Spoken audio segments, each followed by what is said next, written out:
Olá, você que nos acompanha, seja bem-vindo e bem-vinda ao Olhar Crítico, um programa de extensão e pesquisa sobre jornalismo e cultura na vida social, feito pelo Centro de Crítica da Mídia e a pós-graduação em Comunicação Social da PUC Minas.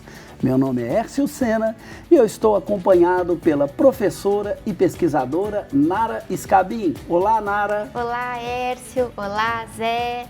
Olá, pessoal de casa. E também estou acompanhado pelo professor e jornalista José Milton Santos. Olá, Zé. Olá, Hércio. Olá, Nara. E olá, telespectadores. No programa de hoje, abordaremos inicialmente o humor na política e a cobertura da mídia a partir do levantamento feito pela professora Nara Scabin. E no segundo tema do dia, a pesquisa feita pelo professor José Milton Santos vai nos propiciar um diálogo sobre o desempenho da direita nas eleições municipais. Então, Nara, começando a nossa conversa, você tem pesquisado já há um certo tempo a questão do humor na política, né? E me chama a atenção aqui, a direita, o humor também chegou no campo, na seara da direita e da extrema-direita. Eu gostaria que você, então, destacasse para nós quais são os aspectos mais recorrentes dessa sua pesquisa, desse seu trabalho em relação ao humor e à política. Olha só, Hércio, a gente tem, quando a gente pensa, né, nessas relações entre humor e política, e aí eu tenho pesquisado muito, como você falou, essa relação do campo conservador, da direita, das novas direitas, né, tem uma relação muito forte aí dessas novas direitas com as linguagens do humor. Então, como que essas relações acontecem, que são relações, a princípio, que nos surpreendem num certo sentido, né? Claro que o humor sempre teve presente em alguma medida na política, ou sempre foi usado para fazer a crítica política, mas o que a gente tem hoje é um campo conservador, reacionário, a extrema-direita, né, se apropriando dessa linguagem do humor que a gente costuma entender como uma linguagem mais libertária, como uma linguagem contestadora, né? E o que a gente tem, na verdade, é esse campo da extrema-direita usando muito fortemente essa linguagem. Tem uma razão para isso, que é um discurso antissistema, né, que a extrema-direita assume hoje, de dizer que é contra a própria política, que é contra as coisas como elas são, né, que é contra as instituições. E aí o humor, ele vem um pouco nessa chave de debochar, né, do próprio sistema, das instituições. Então, tem por um lado essa apropriação que os políticos da extrema-direita fazem dos códigos humorísticos ou da linguagem humorística. A gente pode lembrar de vários episódios, por exemplo, do ex-presidente Jair Bolsonaro, em que ele fez trocadilhos, fez ali, né, algumas falas, piadas de duplo sentido, ou então em que ele usou o próprio cargo dele enquanto presidente para zombar, né, da própria democracia. A gente pode lembrar, por exemplo, quando ele chamou aquele humorista, o Carioca, no Pânico, né, que era um humorista que fazia uma interpretação dele no programa o Pânico, né, na TV, e ele chamou o Carioca ali, o humorista fantasiado de Bolsonaro, para responder ao jornalista sobre o PIB. Né? Então ele está, no fundo, dizendo que ele não está nem aí, né, para aquela situação em que ele deve prestar contas para a sociedade do cargo dele por meio de uma linguagem do humor. E tem também aquelas situações, isso é muito recorrente na extrema-direita, em que a extrema-direita procura esticar a corda, né, fazer falas que são ofensivas contra grupos minorizados, contra a própria democracia, né? E aí, se essas falas forem questionadas e criticadas, eles vão dizer que foi só uma piada, que não era sério, que as pessoas que estão exagerando de levar aquilo a sério. Tem também essa estratégia, né? E, por outro lado, quando a gente olha para essas relações, então, entre humor e política, sobretudo na chave da direita, da extrema-direita, a gente tem também, tem isso, né? Como eu falei, os políticos que se apropriam dos códigos humorísticos. E tem os humoristas que vão se aproximar de discursos, de ideologias da direita, da extrema-direita, sobretudo aqueles que se autoproclamam politicamente incorretos, né? Que são humoristas que usam aí a desculpa de estarem fazendo humor para, no fundo, ofenderem os mais diversos grupos minorizados, né? Ofendem mulheres, ofendem pessoas negras, ofendem LGBTs, ofendem pessoas com deficiência, né? E dizem que isso faz parte da liberdade de expressão do humor. e que eles estão lutando contra o que eles chamam de uma ditadura do politicamente correto, que é, no fundo, nada mais do que um avanço civilizatório de a gente entender que existem limites, né, na expressão, que a gente deve respeitar a liberdade de expressão, mas também deve respeitar outros direitos, a dignidade dos vários grupos, né, e assim por diante. Mas eles, então, se aproximam da extrema-direita por esse tipo de humor. Zé, pegando essa questão, parece aí que nós temos também um certo retorno reacionário a uma espécie de passado ideal, onde esse tipo de licença, ele foi muito comum, inclusive na sociedade brasileira, né? Piada com negros, com mulheres, né? Com homossexuais, né? Como é que você vê essa relação aí, uma certa reclamação, uma certa reivindicação desse retorno ao passado e esse uso do humor protagonizado nesse tempo que a gente está vivendo pela extrema-direita? Nós vemos claramente que esse humor de direita, ele é um propagador de preconceitos, ele é um propagador e um reforçador de elementos presentes na cultura da sociedade brasileira. Então, eles só fazem exacerbar. E, na verdade, quando eles assumem, né, um humor antissistema, na verdade, eles são mais sistema do que o próprio sistema. E como já há, com essa crise grave que o capitalismo vive no mundo inteiro, né, há uma indisposição com tudo aquilo que diz respeito à ordem vigente, a direita se apropria desse humor para navegar nessa área e conseguir adesão e apoio. Uhum.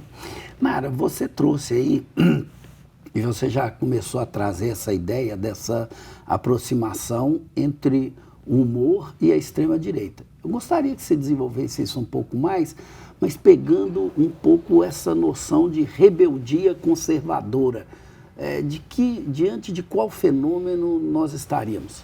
Esse conceito, né, de rebeldia conservadora é usado pela professora Esther Solano para falar justamente desse humor de extrema-direita, né? É, na verdade, uma contradição entre os termos, né? Como é que pode ser uma rebeldia se ela é conservadora? Mas é o que o Zé falou, eles se colocam como antissistema, mas são mais a favor do sistema e de uma ordem de coisas estabelecida do que qualquer outro sujeito, né?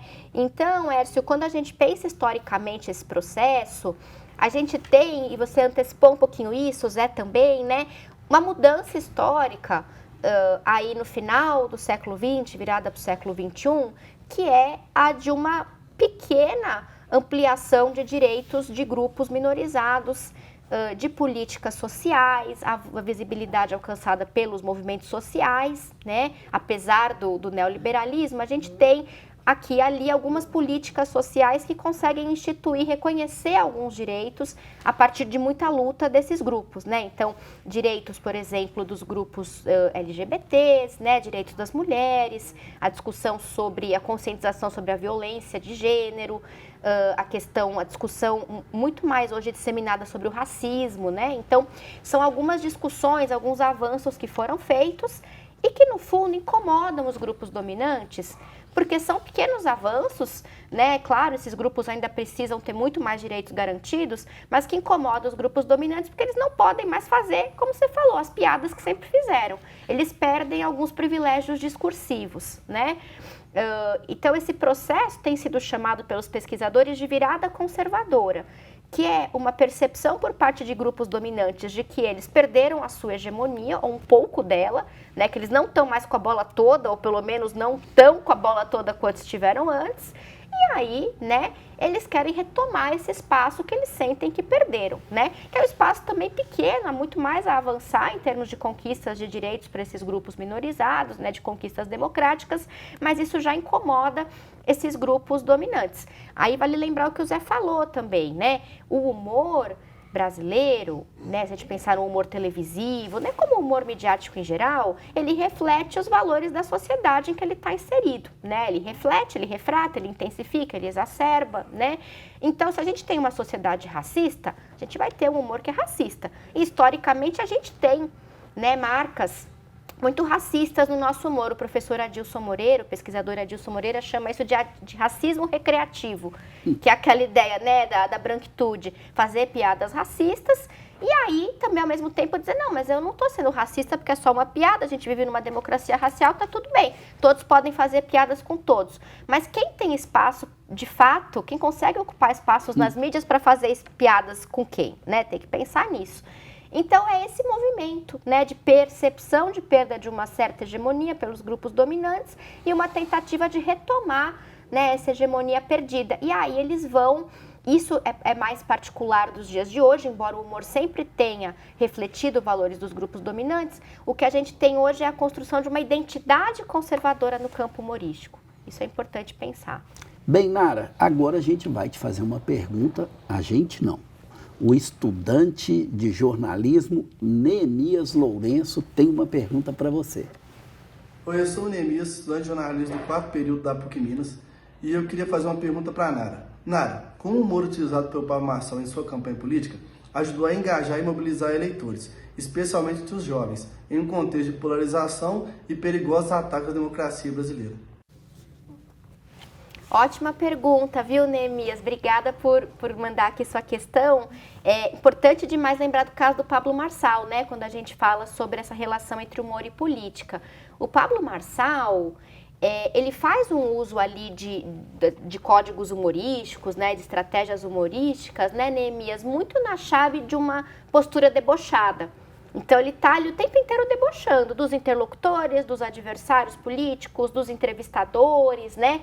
É como se ele não estivesse operando no mesmo registro do que as outras pessoas que estão ali levando a sério a situação de debate, a situação de campanha, a situação de conversa.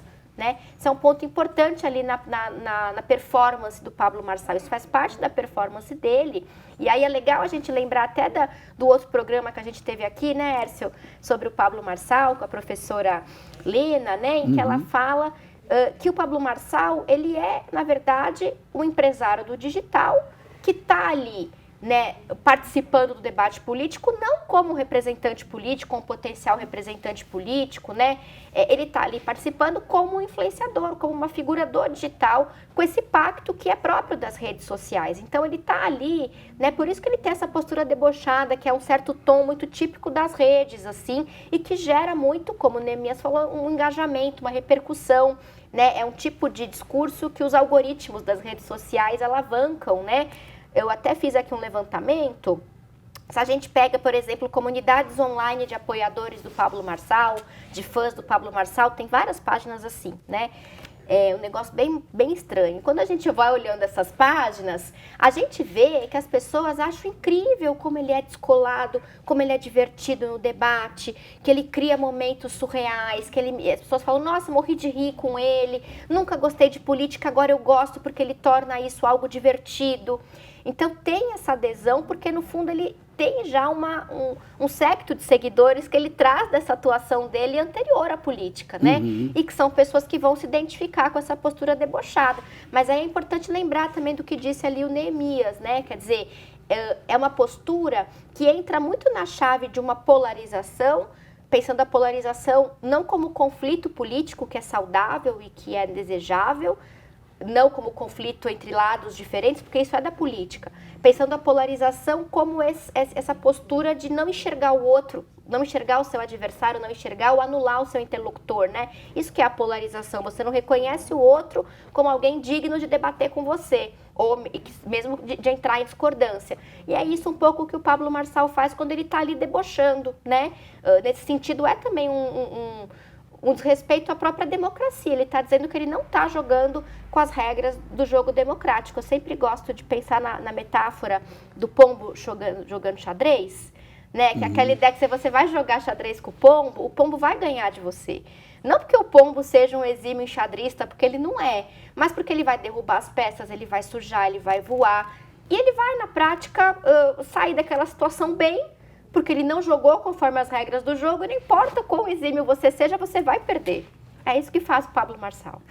Zé, você falou uma coisa interessante, né? Que a prática da extrema-direita, ela, na realidade, ela nunca é antissistema. Ela é a mais a defesa mais rigorosa do próprio sistema. O humor, nesse caso, seria uma espécie de uma chave de recuo para essa, ou mesmo de dissimulação desse gesto da direita, na medida em que ela não rompe exatamente com o sistema? Exatamente.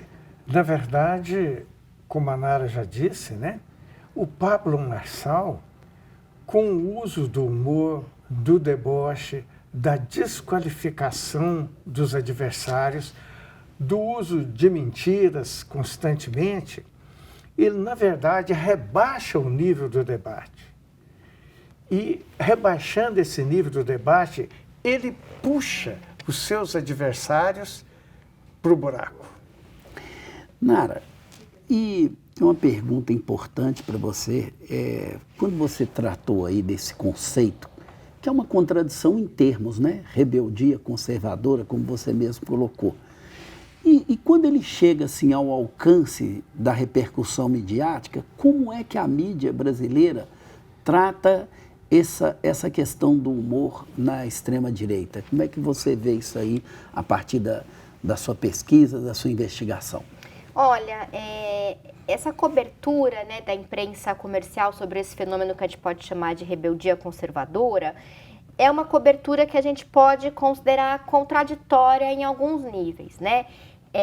Primeiro, assim, existe uma repercussão grande na mídia de casos em que os humoristas são processados, de casos em que os humoristas sofrem algum tipo de sanção, né, por terem feito falas politicamente incorretas, né, ou seja, ofensivas, no fundo, contra direitos humanos fundamentais, porque é disso que se trata o humor politicamente incorreto, e aí tem uma vasta repercussão.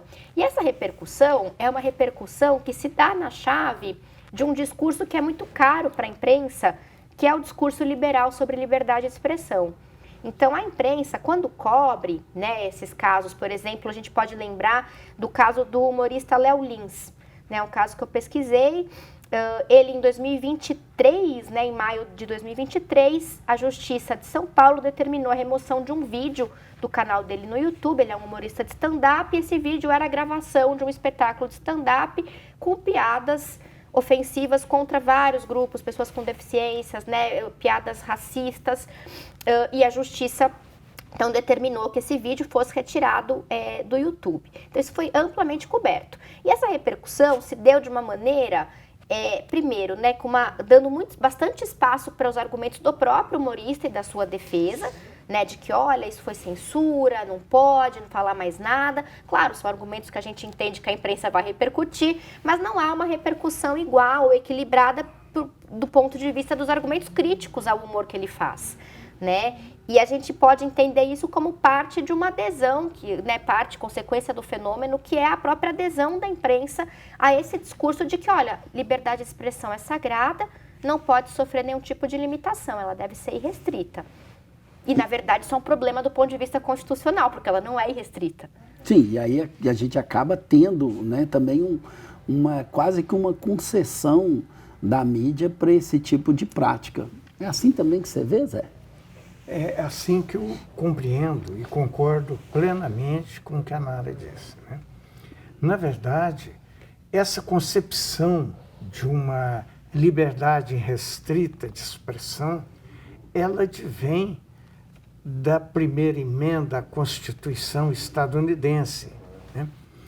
Embora nem lá seja assim, porque recentemente nós temos visto que as manifestações públicas, as manifestações através das várias mídias contra, por exemplo, o genocídio praticado por Israel é censurado. Uhum. Então não é irrestrito. E, na verdade, não há liberdade irrestrita e de liberdade de expressão irrestrita em lugar nenhum do mundo. Porque acima, por exemplo, desse direito, há outros direitos. Há direito à dignidade, há direito à vida, etc., que não podem ser desrespeitados. Uhum. A liberdade de expressão defendida por essa extrema-direita é a liberdade de caluniar, a liberdade de mentir, a liberdade de debochar, a liberdade de se expressar e de expressar os seus valores ou antivalores. Uhum. Nara, tem uma coisa, não sei se sua pesquisa alcança, mas quando você estava falando aí, eu fiquei me perguntando aqui, é sobre esse gênero do talk show, né? Como é que você vê esse gênero no apoio a isso? Porque a maioria das referências que a gente tem desse gênero está nesse tipo de prática. Ou eu estou enganado? Não, você está certo, Hércio. A gente tem alguns espaços, né, dentro do campo humorístico que são espaços que vão acolher de maneira muito mais assim orgânica e muito mais abrangente essas manifestações de violações de direitos por meio do humor. O talk show televisivo é um exemplo e, sobretudo, o stand-up comedy, né, que é um gênero, uma modalidade de humor feita no teatro, mas que hoje é também mediatizada, porque tem gravação, né, tá no YouTube, e aí é interessante perceber que há um trânsito entre esses atores do campo humorístico, né, do talk show e do stand-up, são os mesmos. É o Danilo Gentili, né, o próprio Léo Lins, são essas figuras que estão ali transitando. E aí tem uma particularidade que a gente precisa considerar quando a gente fala tanto do stand-up quanto do talk show, que eles estão ali como humoristas, fazendo as piadas, supostamente piadas. Quando são questionados, vão dizer, não, mas isso é só uma piada, como se dissessem isso é ficção. Mas o próprio gênero opera numa chave, tanto o talk show e sobretudo o stand-up, que é de um limite problemático entre um registro ficcional e não ficcional. Primeiro porque eles estão ali de cara limpa, eles não estão interpretando um personagem. Isso enseja muitas vezes uma interpretação de que, puxa, é ele que está dizendo e pensa ou é um personagem? Né? Eles vão alegar que é sempre um personagem, uma persona, né, eles dizem. Mas tem também uma outra questão, que acho que é uma questão que ainda cabe ser mais pesquisada, né, no Brasil, que é de um certo ethos do stand-up comedy, que é o seguinte, eles próprios dizem que o texto que eles produzem, porque o stand-up comedy é muito baseado em textos, né? Eles escrevem o texto, não é um humor de improviso, não é um humor corporal, pelo menos eles dizem que não é um humor de texto. O ethos dele é muito, o deles, né, é muito ethos do escritor, eles valorizam muito essa coisa do texto que eles escrevem. E eles valorizam que esse texto seja real num certo sentido, ou seja, de que as situações que eles estão contando ali, geralmente é um texto que eles falam de coisas do cotidiano e aí faz uma piada no final, né, que é o que eles chamam de punchline.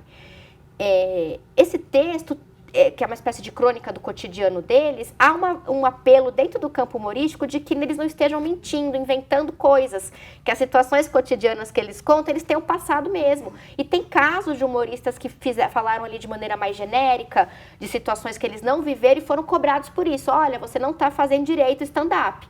Então vejam que é uma confusão. Eles dizem que é só uma piada, ou seja, que é só ficção, mas o próprio gênero opera numa base de um limite confuso entre ficção e não ficção. Então acho que também esse é um elemento, Hércio, ou são elementos que potencializam essa dimensão, né, mais assim, propícia à disseminação desses discursos de ódio, discursos violentos e também a uma recepção crítica, né, desses discursos.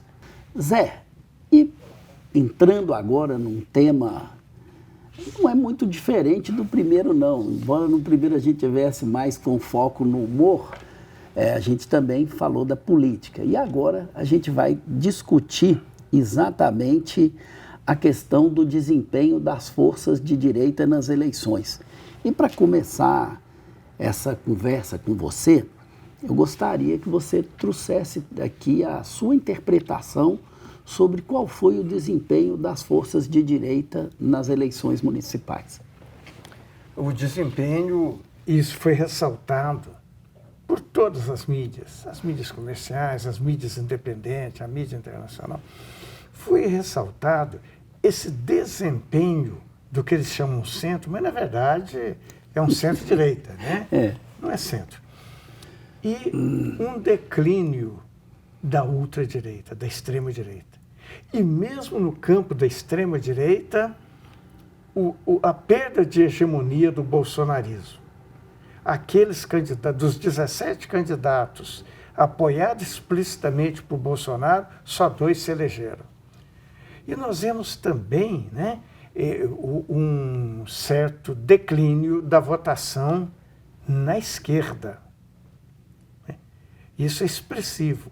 Agora, quando a gente vai comparar, nós estamos comparando o quê? O desempenho dessas forças políticas nessa eleição ou o desempenho de cada força política dessa em relação às eleições anteriores. Porque se no campo da esquerda nós tivemos uma perda expressiva do PDT, do PCdoB, da Rede, o PT cresceu quase 40%, cresceu 38,5% em relação às eleições de 2020. No qual já tinha sido sofrido um revés grande. Exato, né? Exato. Então, esse crescimento ainda também não é um padrão que ele tinha, já teve. Não é, mas já é uma certa recuperação. Porque quando a gente coloca esse dado no quadro do desempenho dos demais partidos progressistas, partidos de esquerda, partidos democráticos, o desempenho do PT se destaca. Porque 40% não é pouca coisa. Embora a gente tenha que colocar algumas ponderações. Alguma das prefeituras conquistadas tem menos de 40 mil habitantes, portanto tem um peso relativo pequeno. Né? Nas grandes capitais, nas capitais, o PT não ganhou nenhuma prefeitura. E isso já tem, então, na realidade, você não identifica um crescimento da ultradireita nas eleições de 2024? Não, eu acredito que há uma recuperação da centro-direita. Mas agora vamos fazer uma seguinte ponderação. A questão ideológica é a última variável do eleitor ao votar em eleições municipais. São outras as razões. A questão da ideologia não é levada em conta. Inclusive, pesquisas qualitativas realizadas detectaram isso. A questão ideológica é a última variável levada em conta pelo eleitor nas votações das eleições para vereador e para prefeito. Diante disso, Zé, será que a gente teria, então, uma direita, né, esse centrão? Eles têm muita experiência, né? Parece que estão aí desde 1500. Que estão? A relação que a gente imagina é essa. Mas será que eles conseguem identificar melhor esse sentimento da população ao abordar, por exemplo, uma eleição municipal do que as outras forças que se perderiam mais nos embates ideológicos? Como é que você vê isso? Como eu frisei anteriormente, o embate ideológico não teve peso. Teve peso o poder econômico, o poder do orçamento secreto, das emendas que esses partidos conseguiram durante o governo Bolsonaro e continuam até agora, porque eles estabeleceram, né, que essas emendas, as emendas, de uma maneira geral, da Câmara e do Senado, elas são impositivas. O Executivo tem pura e simplesmente que liberar o recurso. Então, como já são representantes dessas oligarquias regionais e locais e com grande recurso de dinheiro público, evidentemente, isso vai reforçar, vai, de certa forma, até ampliar a hegemonia dessa centro-direita. Uma coisa que me chamou a atenção, Nara, nessa coisa dos resultados eleitorais, é que há algumas vozes ligadas ao campo da esquerda progressista e também a essa direita conservadora, inclusive extrema-direita, falaram de prováveis irregularidades nessas eleições municipais, né? A esquerda reconhece, mas a direita, ao falar disso, ela começa também a levantar a hipótese do retorno do financiamento empresarial, como se ele fosse uma questão, uma novidade a ser recolocado nesse jogo aí. Como é que você interpreta essa questão a partir dessa complexidade que é o Congresso brasileiro, dominado por essas forças conservadoras e de direitas lideradas pelo Arthur Lira? Me parece, né, que esses posicionamentos, né, Hércio, que você destacou, que eles refletem justamente esse arranjo de forças e essa situação que o Zé coloca, né, quer dizer, que o Zé trouxe, né, explicou pra gente, de um grupo político, centrão, que na verdade é a direita, né, mas uma direita que não é essa extrema-direita do Bolsonaro, da ultradireita, né, ditar as regras ali num certo sentido, né, para garantir a sua hegemonia também no jogo eleitoral. O jogo eleitoral é um momento, né, um passo desse processo de consolidação ou de manutenção da hegemonia desse grupo. Então, isso passa também pela forma como os recursos econômicos são destinados ou captados. E aí é claro que políticos, figuras políticas, né, que pertencem a esse grupo, têm condições muito maiores de captar esse financiamento das empresas, por exemplo, né? Então, acho que esse ponto passa por aí, né? Passa por essa discussão. Ao mesmo tempo, acho que a gente precisa pensar que esse debate não dá conta de uma série de questões, como, por exemplo, o financiamento nas redes sociais, o financiamento digital, né? A atuação do Pablo Marçal acho que mostrou um pouco isso, né? Ali a gente tem uma outra lógica de financiamento que desafia a forma como a justiça eleitoral atua, né? Acho que esse é um ponto que a gente precisa ainda debater mais e pensar, né, em termos de financiamento de campanhas. Bom, agora nós vamos ter uma pergunta de estudante, mas para o Zé, né? Quem vai fazer a pergunta é o aluno João Pedro Diniz. Eu sou o João Pedro Diniz, estudante de jornalismo do 4º período da PUC Minas, e eu gostaria de fazer uma pergunta para o José Milton sobre quais são os impactos da cobertura midiática sobre as vitórias da extrema-direita e da direita nas eleições municipais de 2024, considerando a construção de narrativas sociais e políticas e como isso reflete a opinião pública em relação a esses grupos. João Pedro, a sua pergunta é muito boa. Só gostaria de fazer uma ressalva. Não houve um crescimento da extrema-direita. Pelo contrário, houve um crescimento muito grande da centro-direita. Da extrema-direita, não. A extrema-direita teve um desempenho sofrível. Com relação, por exemplo, à repercussão disso na mídia, né? Vamos ver o seguinte. Vamos começar pela mídia internacional, né? O El Clarín, da Argentina, deu páginas e páginas de cobertura às eleições brasileiras. Isso também aconteceu nos jornais do Paraguai, do Uruguai, do Chile, da Colômbia. Aconteceu também no El País, da Espanha, no New York Times, no Washington Post. Então, nós tivemos uma grande cobertura e, na verdade, essa cobertura basicamente tinha o seguinte ponto: o crescimento desse centro, chamado centro, uma estagnação e um certo declínio da esquerda e da extrema-direita. Então, nós vemos que há aí um certo consenso, tanto na mídia internacional, na mídia independente e na mídia comercial. Então, diante desse cenário, você entende que a cobertura da mídia, ela reflete bem também o que aconteceu nesse processo, né? Você acha que foi uma cobertura factual e coerente com esses acontecimentos? Você viu alguma nuance fora disso, Zé? Sim, tranquilamente. Na verdade, a cobertura da mídia comercial brasileira, ela não foi uma cobertura factual apenas.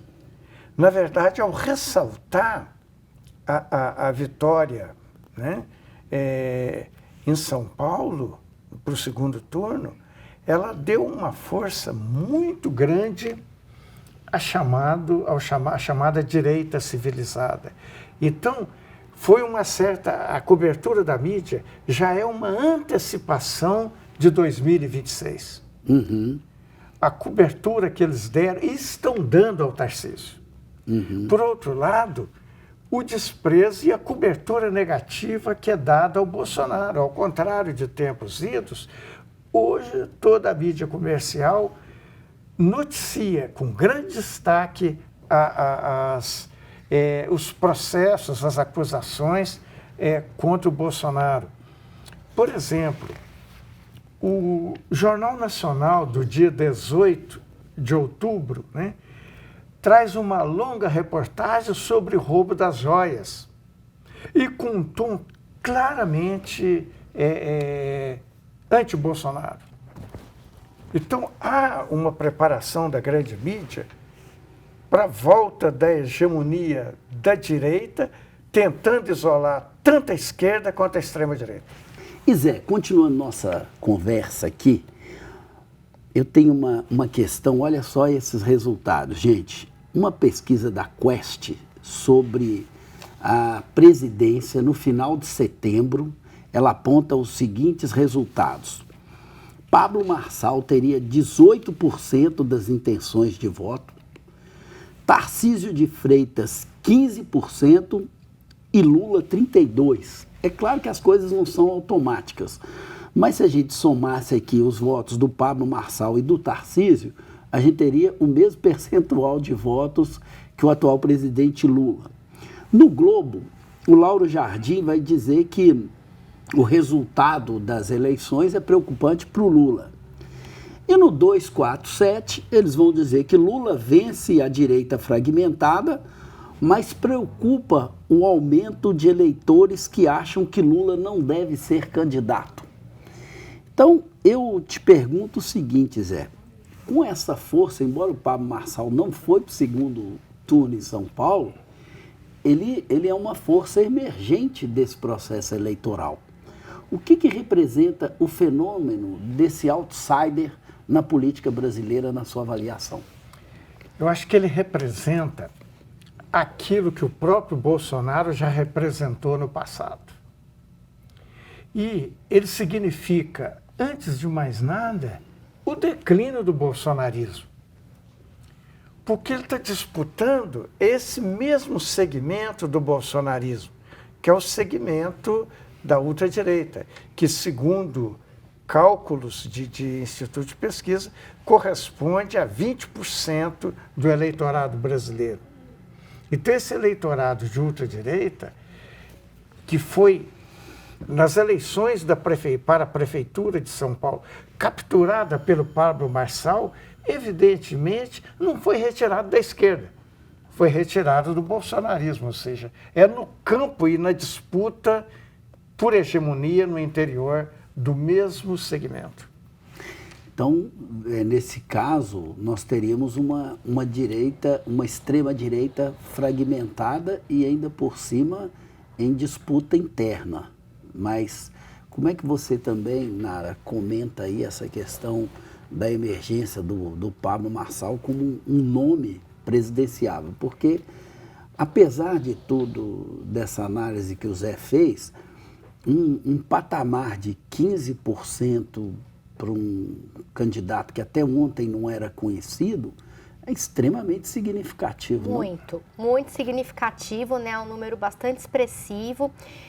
Eu acho que tem aí, né, como você falou, Hércio, essa fragmentação da extrema-direita, sobretudo uma disputa interna, uma disputa por hegemonia, né, no campo da extrema-direita, que está se desdobrando e que aí a gente tem essas figuras, né, tem o Bolsonaro em declínio, tem o Pablo Marçal, tem o Tarcísio e essa direita bem comportada, de banho tomado, que a imprensa comercial apoia, né, como uma candidatura mais estável e mais segura, né? Mas todos estão no campo da extrema-direita. O que o Pablo Marçal tem, me parece ali de muito singular, e aí eu gosto da leitura que o cientista político Jorge Chalub fez, ele deu uma entrevista para o Intercept, fazendo uma análise muito boa do Pablo Marçal, e ele aponta que o Pablo Marçal, ele representa, dentro da extrema-direita, claro, uma radicalização moral do liberalismo. Eu acho que essa interpretação é muito boa, na medida em que o Pablo Marçal, ele é um pouco uma síntese de valores como a iniciativa privada, o empreendedorismo,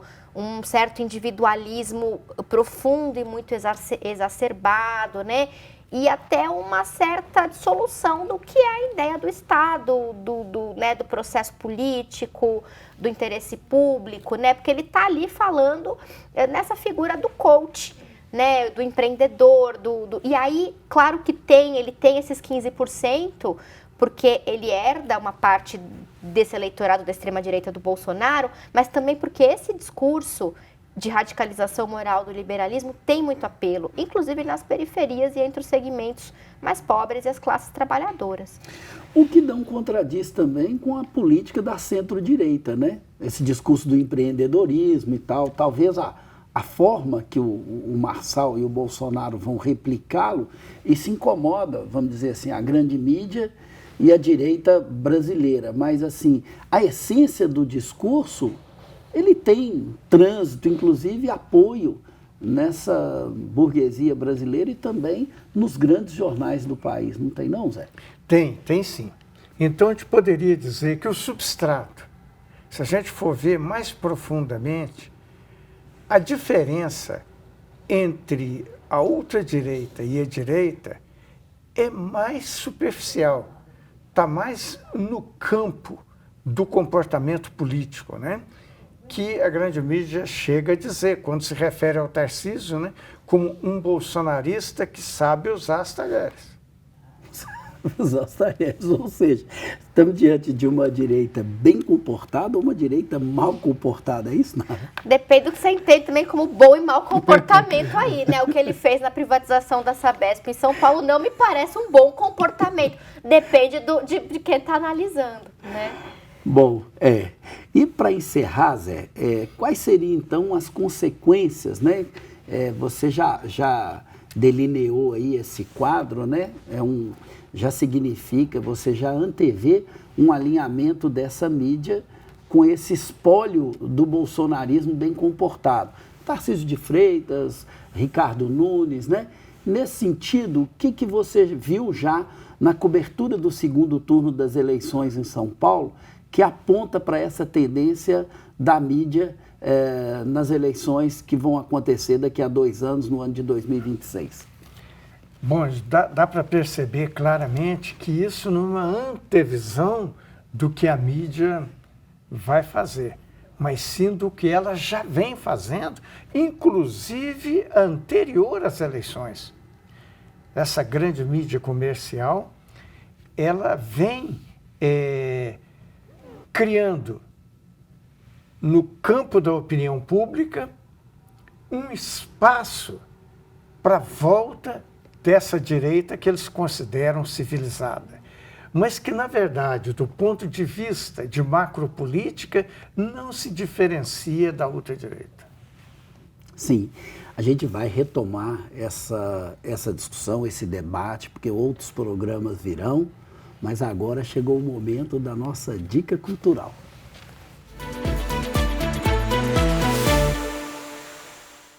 Bom, e hoje minha mãe dizia um ditado que era o seguinte: casa de ferreiro, espeto de pau, né? A gente nunca indica as coisas que a gente tem, mas hoje eu vou fazer diferente, vou indicar um produto que é genuinamente dessa bancada aqui, que é um artigo escrito por mim e pela Nara, o debate sobre liberdade de expressão no jornal O Globo, mediação jornalística e hierarquização de vozes e condicionamentos ideológicos, né? Eu e a Nara fizemos esse artigo recentemente, pegando inclusive reportagens que nós analisamos de 2023 e 2024, no jornal O Globo, onde o tema liberdade de expressão estava presente no título. Então nós fomos ver aí como que o jornal O Globo trata esse conceito de liberdade de expressão, né? Então tem apoio ali de vozes do campo jurídico, de vozes do campo jornalístico. Então é a indicação que eu deixo para vocês lerem, né? Está na revista Alterjor, publicada pela ECA, né? Da ECA USP, não é isso, Nara? É isso, né? Mesmo, Hércio. Então fica aí a minha indicação do dia. E o que você trouxe para a gente, Nara?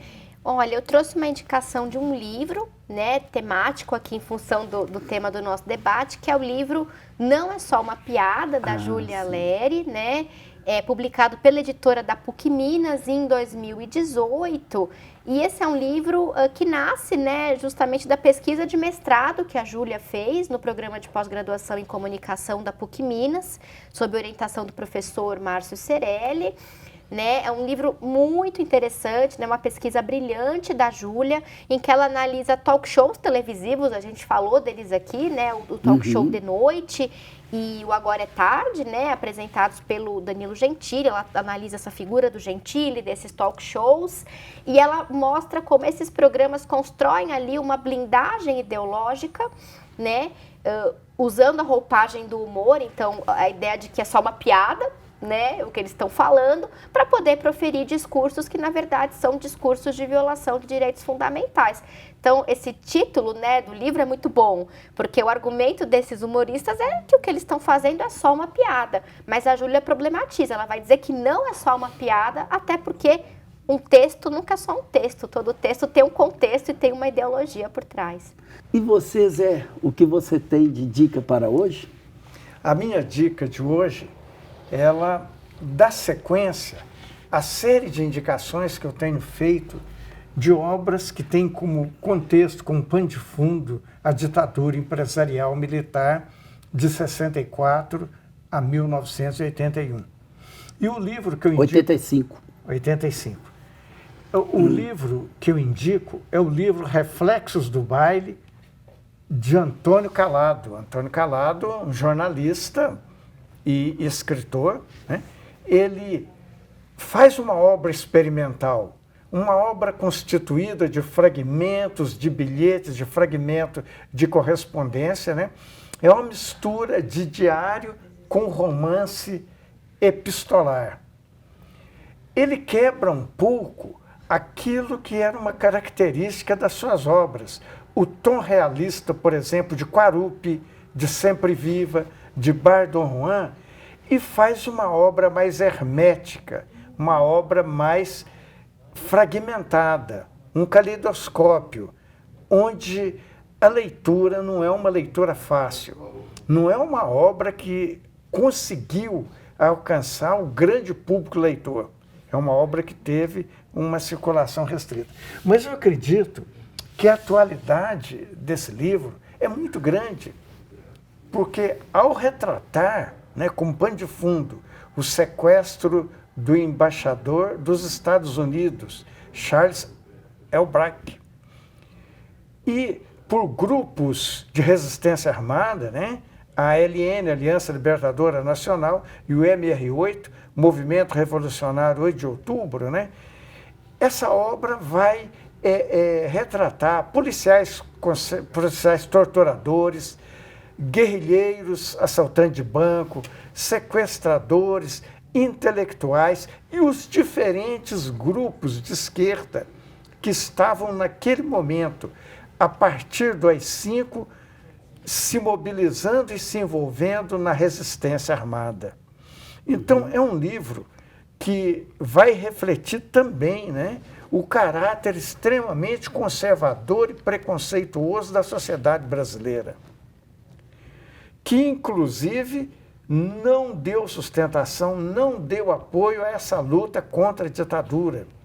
Então, essa revelação nessas eleições, desse caráter conservador da sociedade brasileira, isso não é de hoje. Isso é um traço histórico que vem marcando, né, todas as manifestações culturais, todas não, mas a maioria das manifestações políticas, culturais nem tanto, né, principalmente nos períodos eleitorais como agora. Ok. Bom, então eu entendo que a gente fez aí boas indicações, né, muito articuladas com o debate que a gente fez. Quero te agradecer, Zé, pela presença mais uma vez, pela contribuição, pelo diálogo fecundo. Muito obrigado. Eu que agradeço, Écio, agradeço a você, agradeço a Nara e agradeço principalmente a todos os nossos telespectadores. Obrigado também, Nara, mais uma vez, pela presença, pela participação, por trazer aqui sua pesquisa e compartilhar conosco também. Eu que agradeço, Hércio, um prazer, um aprendizado sempre dividir a bancada com vocês. Obrigada também, Zé, é um prazer estar com você e obrigada a quem nos acompanha em casa. Agradeço também nossos alunos que fizeram perguntas. E assim terminamos o nosso programa. E lembramos a você que ele está disponível no YouTube e nas plataformas Spotify e Deezer. Um abraço e até a próxima semana.